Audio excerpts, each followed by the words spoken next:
श्री स्वामी समर्थ. जय जय स्वामी समर्थ. अवधूत चिंतन श्री गुरुदेव दत्त. श्री स्वामी समर्थ सेवा या माझ्या यूट्यूब चॅनलमध्ये आपल्या सर्वांचे मी अगदी मनापासून स्वागत करत आहे. तर येत्या 12 एप्रिल 2025 रोजी हनुमान जयंती येत आहे. तर त्या दिवशी कोणते खास 3 उपाय करायचे म्हणजे आपल्या जीवनात भरभराट होईल ते आपण आजच्या व्हिडिओच्या माध्यमातून पाहूया.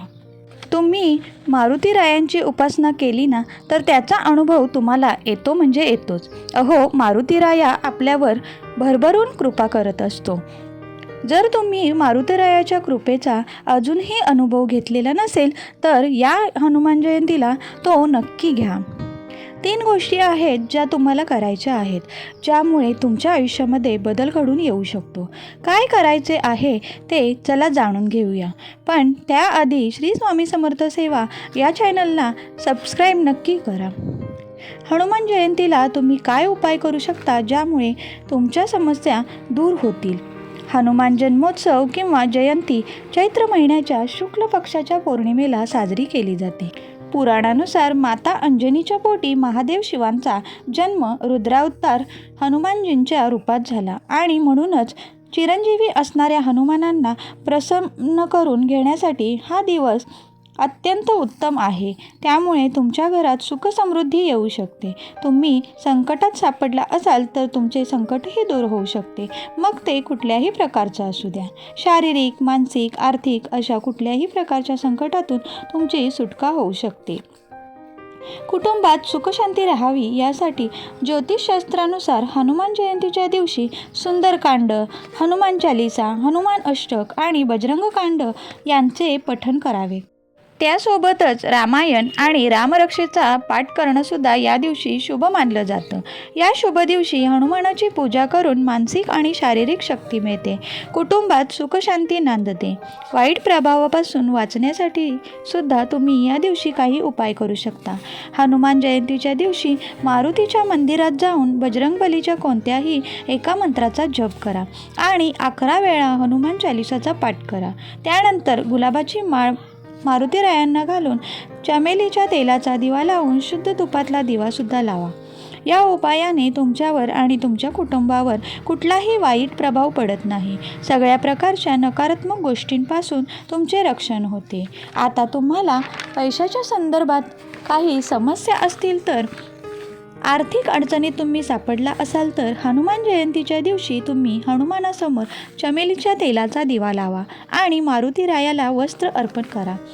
याशिवाय 11 पिंपळाची पाने गंगाजलाने स्वच्छ करून त्यावर शेंदूर लावून श्रीराम लिहून ती पाने हनुमानजींना अर्पण करा. असं केल्याने सुद्धा आर्थिक समस्या दूर होतात आणि पैसे मिळण्याची शक्यताही निर्माण होऊ लागते. अर्थात उत्पन्नाची नवीन साधनं तुमच्यासमोर येतात. आता तुम्हाला नोकरी व्यवसायात काही अडचण आहे का? तसं जर असेल, नोकरी व्यवसायातील अडचणींनी तुम्ही त्रस्त झाला असाल तर हनुमान जयंतीच्या दिवशी सुपारीच्या पानावर 2 बुंदीचे लाडू आणि 1 लवंग ठेवा आणि हे मारुतीरायांना अर्पण करा. त्याचबरोबर केवड्याचे अत्तरही अर्पण करा आणि सुंदरकांड आणि रामरक्षेचा पाठ करायला विसरू नका. त्यामुळे तुमच्या नोकरीतील अडचणी दूर होतील. आता तुम्हाला तुमचं उत्पन्न जर वाढावं वाटत असेल तर हनुमान जयंतीच्या दिवशी मातीच्या एका भांड्यामध्ये धने टाकायचे आहेत. 1 रुपयाची 21 नाणीसुद्धा टाकायची आहेत आणि त्यावर मातीसुद्धा टाकायची आहे. त्यानंतर हलक्या हाताने माती आणि धने एकत्र करायचे आहेत. थोडे थोडे पाणी त्यात टाकायचे आहेत. त्यानंतर हे भांडे उत्तर दिशेला ठेवायचे आहे आणि त्यातून कोथिंबीर बाहेर येईपर्यंत रोज थोडे थोडे पाणी द्यायचे आहे. त्यानंतर आलेली कोथिंबीर तुम्हाला वापरायची आहे आणि नाणी लाल कपड्यात बांधून घरात किंवा कामाच्या ठिकाणी ठेवायची आहेत. असं केल्याने पैसाही येतो आणि तिजोरीत धनाची वाढही होते. याशिवाय सुद्धा तुम्हाला इतर प्रकारचे काही मानसिक त्रास असतील किंवा काही शारीरिक त्रास असतील जे तुम्ही कोणाकडे व्यक्तही करू शकत नाही तर हनुमान जयंतीच्या दिवशी हनुमान मंदिरात 11 काळे उडीद, शेंदूर, फुले, चमेलीचे तेल, गुलाबाची फुलं आणि नैवेद्य हे सगळे अर्पण करा आणि त्यानंतर हनुमान चालिसाचा पाठ करा. त्यामुळे आलेली सगळी संकटे दूर होतात. जीवनात सुखशांती आणि प्रगती होते. हनुमान जयंतीच्या दिवशी सकाळी लवकर उठून पूर्व दिशेला एक पाट मांडून त्यावर लाल रंगाचे वस्त्र अंतरावे. त्यावर प्रभू श्रीराम व श्री हनुमान यांची मूर्ती किंवा फोटो ठेवून त्यांची पूजा करावी. एक गोष्ट लक्षात ठेवा की श्री हनुमान जयंतीच्या दिवशी प्रभू श्रीरामांची पूजासुद्धा नक्की करा.